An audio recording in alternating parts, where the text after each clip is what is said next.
Welcome back to my channel. I'm Chanel with Save Sell Chanel. If you're new to my channel, this channel is dedicated to the different ways I save and sell one day at a time. So let's get into it. In today's video, I'm going to share with you what my experience was like co-hosting week 2 of Posh N Sip Coffee Edition. And this week we discussed Packaging 101. Here in Team San Antonio, we had Moonface Clothes as well as Plethora of Fashions, who were our topic leaders. So here are some of the questions that they wanted us to lead our group discussion. So it says, Poshmark's partnership with USPS makes shipping a breeze. Discuss some of the perks like free USPS boxes, priority mail flat rate or priority mail regional rate boxes. Share any other things you do to delight your buyers and make your packages stand out. Encourage group participation by asking, how do you package your items? Do you include gifts? Do you include thank you cards or discount cards? How do you package items like jewelry, fragile fabrics, home goods, etc. so they arrive in perfect condition? So in this video, I'm going to start off by showing you some footage from the actual event. You know it's way too late, regretting our mistakes. You got so head over heels crazy.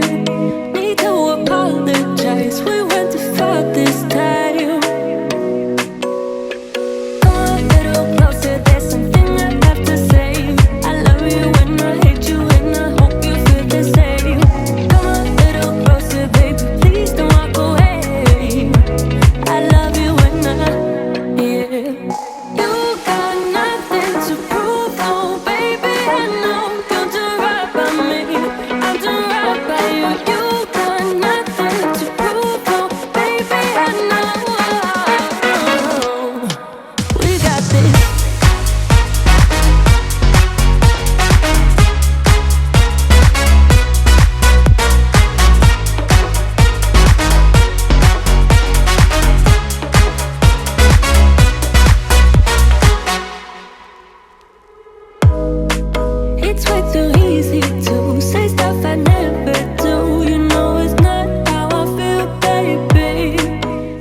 Talk to you about some of the things that I learned from Crystal, who is Moonface Clothes on Poshmark. And she talked about how she doesn't really use tape. She puts her items in an inventory system. She'll go ahead and photograph everything, take measurements, and then place them in a plastic bag, and then has a sticker on top that has an inventory number on it. And she also puts a little silica bag to prevent any moisture from going inside the bag. She also mentioned that she uses stickers, and she bought some items from Vistaprint that has all of her social media so they can stay connected with what items that are new in her closet. And she also mentioned that she uses a lot of USPS boxes that are free, such as this one here. This is actually the go-to one that a lot of us use. It's easy to close. You'll put the box together like this and then just seal it.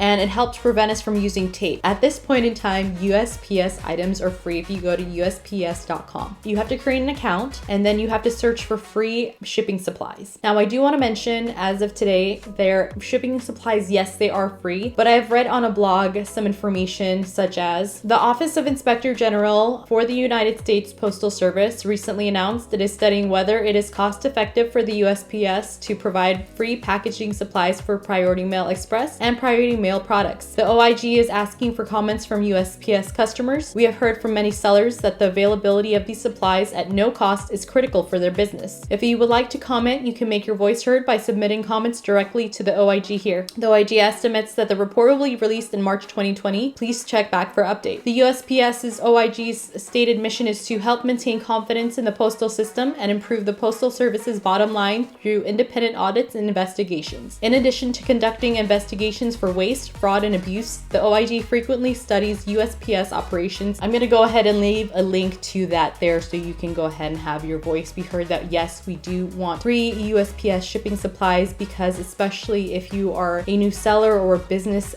those boxes cost a lot of money, and it would prevent a lot of people from even joining the e-commerce selling community, and it's going to be very difficult. Your profit margins are going to be a lot smaller. So that being said, at this point in time, USPS shipping packaging supplies are free. If you've made a sale on Poshmark, you know that you have a label. It is a flat rate label up to 5 pounds. If your customer has something that's heavier, they're going to have to upgrade the label, and then it will go up to 15 pounds depending on the item that you're selling. Especially if they're bundles, it starts getting over 5 pounds, you're going to have to upgrade the label to something heavier. One of the ways that Crystal packages her items, Crystal won't use tissue paper. She'll fold everything nice and neat in a plastic bag and then put it in one of the boxes here, as well as her discount cards that she bought through Vistaprint, and this way they can come back and shop. She mentioned that you want to package your items so that the items will deliver to your buyer in perfect condition. She also mentioned that she uses ribbon if it's a really large package to package up the items, but for the most part it's simply putting the plastic bag along with a business card in one of these boxes and shipping it out. Now for Christy Plethora Fashions, she typically sells 10 to 20 items a day, and because of her inventory system, she already knows where everything is in her house. So what she'll do is she'll fold it up, put it in a plastic bag. If it's a really large bundle or expensive item, she'll put tissue paper outside that plastic,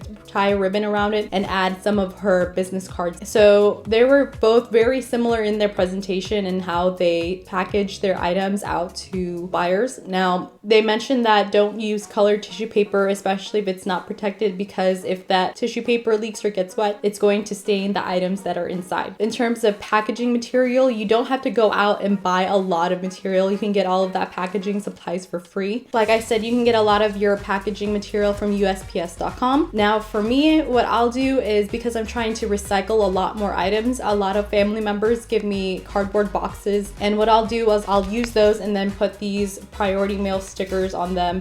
But for the most part, I don't really order any of these on USPS that much. I'm trying to recycle as much as I can so that we're not constantly putting brand new boxes like these out into the system. I want boxes that people have already used that are nice and good condition, and I'll use those for my Poshmark, because yes, this costs money to make a brand new box every single time. As you know, I made a video on 5 ways to go green, and cardboard boxes, yes, they were recyclable, but if we already have a box that's made and we keep reusing it instead of constantly making new boxes for every sale, then would help reduce waste a lot. So I try to reuse boxes that my coworkers have given me, or my husband, when he's shopping online, he'll give me his boxes and then I'll go ahead and put priority mail sticker on top of it. The other thing that I do is I'll put tissue paper around my own items as well as a thank you sticker, and then I'll use poly mailers like this if I can find them. The poly mailers that are online that are recyclable, I'll use that instead of using plastic bags and then putting it into boxes. I try to save space as much as I can. Now when it comes to cardboard boxes, it doesn't have to be something super fancy. If you're just starting out, you can use what you have. You don't have to go driving around for USPS and stressing out as to whether or not you can use a certain box. So use what you have starting off. I also reuse my air pockets to help prevent your items from shaking a lot inside of the bag. And this is what I call an air pocket. I get a lot of these from my family members. I tell them what I do and they pretty much save packaging material for me. I also got these thank you stickers. I got them off of eBay for $1 or so, and they're really cheap. You can get them on Amazon. You can also go to Hobby Lobby and use a coupon. You can get thank you cards. You can make them yourself. There are a lot of ways that you can decorate your packaging on a budget. Now, Crystal and Christy, they do sell a lot more items, so they already have pre-made cards. I usually keep my active listings around 200, 250 at a time because I am a part-time seller. So that makes me not sell as many as they do on a daily basis. So what I'll do is I'll go and during the holidays, I'll write a handwritten card. I'll send something like this and I'll buy my cards. Actually, I buy a lot of my cards at garage sales if you want to go that route. I don't try not to spend that much money when it comes to packaging at all. They also mentioned that they use a Dymo label printer, but since I'm a smaller seller, I don't have a label printer. What I do instead is I'll print on a regular printer and then I'll use these priority mails. I'll stick them in my printer and it prints out the label. You have to figure out the adjustments on yours so that it can print out properly, but that's one of the ways that I save. It's really easy. It's a sticker, it prints here and you put the label on top.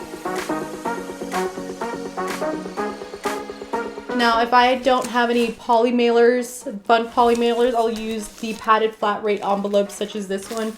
You can get this on USPS.com. You can also get boxes that are small like these for jewelry or something small when it comes to home decor. When it comes to home decor, I usually use bubble wrap or packing peanuts to help secure my picture frames. I've sold one picture frame so far on the home goods market, but you want to make sure that there's enough packaging material around it so that it will arrive safely to the final destination. And you really want to surprise and delight your customer by making sure the packaging is good. Now, if you want to take it one step further, I know a lot of people have business cards with a pair of earrings for free that are attached to them. I personally don't give away anything for free in my packaging. A lot of people do that, but if you think about it, it starts cutting into your costs. Now, if you're selling a lot of items and you're getting a lot of those earrings for free or for a really, really good deal, then it may be worth it, surprising, delighting your customers for creating that repeat customer. So you'd have to decide what you want to do. If you're a brand new seller, then maybe adding new things may not be for you. You don't want to go ahead and start investing a lot of money, especially if you don't know if the Poshmark app is for you and you're just testing out the market. First, start off by just selling your items, getting your packaging down, and making sure your items are protected as much as possible and that they arrive the way that you would want them to arrive. Now, if you have any questions, feel free to leave it in the comment section down below, or you can DM me on my Instagram account at SaveSellChanel, or reach out to me on my blog at SaveSellChanel.com if you have any questions in regards to packaging. Don't be afraid to tell your friends and family what you do. If they have extra packaging material, especially around the holidays, make sure you use that and recycle it so that you can save your money in terms of packaging material, recycle it, and then help surprise and delight your customers by protecting the items that they have just bought. So I'm going to go ahead and leave the video here. Make sure you watch Posh N Sip Coffee Edition Week 1 to find out best practices when starting your business. And I'm going to post next week. I'll be presenting on different ways to source, especially if you are a part-time seller or a full-time seller. There's so many different strategies when you're just starting out. So I'm going to go ahead and leave the video here. If you like this video, hit the like button, hit subscribe, and hit the bell icon to be notified of all of my future videos. So until next time, I'll see you in my next video. We got this.